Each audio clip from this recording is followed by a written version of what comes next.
Solo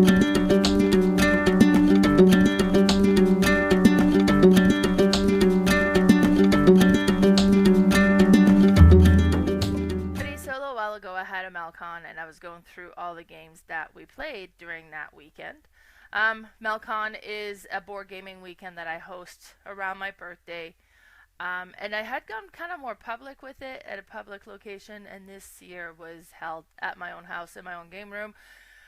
Just because I moved, I haven't really built a game out here or found like a location that I want to do it at yet, and just decided to keep it small this year. So the one game or the next game we had played was Gugong. Now this is the version of Gugong that I own. Love this game. It's really good. This was the version that my friend brought. So he had like this fancy deluxe edition Gugong, and I mean, I've played my own version afterwards. I was able to go back, but oh wow, this game was stunning. So you have like all the tiles that you put up are like little wooden tiles, so it's more than like just the little cardboard pieces. This is some of the extra bits that it came with. The I think the cards look fairly similar, but yeah, all the tiles that you would put in the different areas, and I forget what the areas are called, but the one where you move around with your horse and the one where you kind of go and learn new abilities are all really neat wooden tiles. It looked amazing. So this is the table with his fancy copy, and the trays. Like every player had their own little personal tray that held all the pieces. In my version, I'm pretty sure we have cubes for worker placement. Well, with this one, you actually had like meeples, and it's great. It was beautiful. It was an amazing game.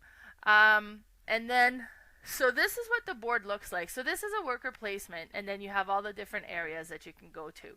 So along the top, you'll have those little tiles there where if you travel from one location to the other, the tiles you land on kind of gives you an ability of what you would get. So maybe you get an extra worker. Maybe it gives you the ability to trade for jade for a cheaper price, or maybe it allows you to kind of trade some cards, and it's just different things that you can do depending on where you land. And then the tile afterwards go at the top of your player board because they're worth different things as well. When you have 2, you can trade them in for a worker. When you have 4, you can trade them in for victory points, and when you have 6, you can trade them in for jade. And then underneath that, we have where you can build the Great Wall. And you'll put your workers on there every time you kind of go, and depending on how much you want to commit to it, you are able to put like possibly 2 workers on it. And then when you reach the scoring level, depending on the number of players, whoever has the most workers there gets the benefit, and then everybody who is on the wall gets to trade in some of their it's kind of, I don't know, it's like, I think it's like the gossip area, but you could trade your like your gossip points to trade for other things. And then next to that, you have the jade area, and that's where you can go and buy jade. And then on the first building, you can buy them for 2 workers there. And then the second one is 3, and then after that is 4, and then anything beyond is 5.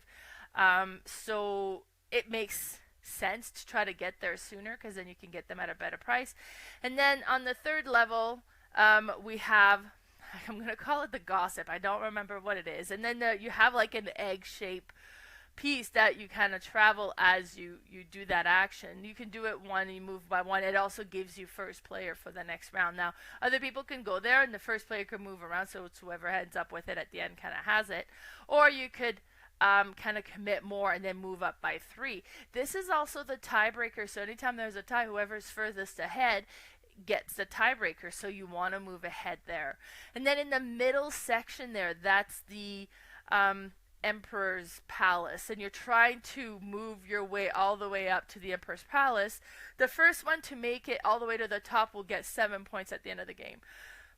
Second one gets 5, then 3, 2, and 1, I think. So you want to try to get there as soon as you can. Also, if you don't make it up there at all, you don't score. So you gotta go and make it so that you have an audience with the Emperor. And then the section beside that is where you would go and collect new knowledge. And this one is neat because you would go there, you spend the workers. Now, if you're the first one there, you spend the base price. If there's other workers there, then you got to spend one extra for every worker that's already there. So this is another one where you want to try to get there as soon as you can. And there's 3 levels as well. So you get the first level, the second levels, and then you get the third level. Third levels will give you kind of like end scoring benefits. We had where the jade was worth extra points, and then there was one spot that just gave you 8 bonus points. And then the other ones kind of gives you an ability. Because all of these locations you'll notice have a square, and this is where the card is. And in order to activate it, you need to have your workers if it requires workers, but you also need to have the card that you're going to trade for the card that's there. That's the mechanism in this game that I'm so blown away with. Because you take the card, you put your card. This is like all like the gift giving that happens in the thing, and I'm putting quotation because you're actually bribing, and you're supposed to bribe them with a better gift. So if there's a card there that's number 3, you need to put a card that's higher than 3, and then in order to be able to activate that location. And then the card you take in return goes into the discard pile face down, and that's going to be your hand next round. So you don't necessarily want to trade your really good cards for some crappy cards. You're trying to, stay where it's like, okay, well, the 8's not bad, so I'll put a 9 and take an 8, so I still have an 8. But it is just so neat. I really enjoy that. Now, if for any reason yours is lower, there are ways that you can still activate, but you got to pay the penalty. Either you have to send extra workers, or you got to give 2 gifts instead of just the 1, and you got to discard an extra card, or you don't get to do the action because you didn't bribe enough. But yeah, so one of the things that you can learn is instead of having to be higher, you could be equal or higher, which gives you a slight advantage. And then that bottom portion is the boat, and you kind of put your boat down and you put meeple on it, and every time you activate that, you can put more workers onto your boat until your boat is filled, and depending on where it is or where you move it to, you can activate and get the benefit along that trail of the boat.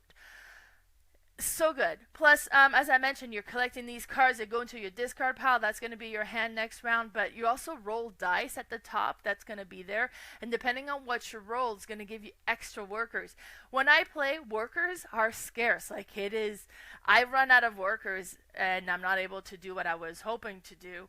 Well, when I played with Carla last time, she had like workers coming out of everywhere. Like it's ridiculous the amount of workers she had. So I'm not sure what she was doing that I wasn't, but that's kind of how the whole board works. I really love it. Plus, at the top there, you'll notice there's the morning phase, the day phase, and then there's the night phase. So all the steps of what you need to do is just really neat, clearly indicated on that. And that's also on your player board as well. So this is an kind of what it looks like on where you're traveling with your little horse guy, and look at those tiles, like those little wooden tiles, how beautiful they are. And then the jade had like the glass bead jade. So my copy is all cardboard, except my friend Ashley gave me glass green glass pieces to upgrade my own copy. So super excited for that. This is just another picture of the jade location and then the cards. And you'll notice on the card, so it's a 7. So in order to be able to activate this one, you would need to play a card higher than a 7. And then you would take the 7 that would go in your discard pile. You also notice on the bottom there's an icon, a circle icon at the bottom of the card. That's a bonus action you can activate when you place that card. So which is really cool because when you use the lower number, they have bonus actions. So it's like, okay, well, I'm going to go and activate the Great Wall, but I also get to activate the boating area because of the bonus. So you get to do 2 things. Now, you'll be needing to have the necessary workers to be able to activate all that, but so cool. And this is the player board that shows all the different steps of what needs to happen, what it's worth.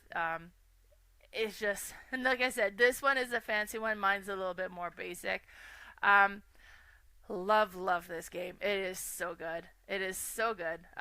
We played it at MelCon. It was a blast with the deluxe copy. Oh my god, it's unreal. And we played it again maybe one last week. It was just my base copy, and I still love it so much. So that was Gugong. Thanks, everybody.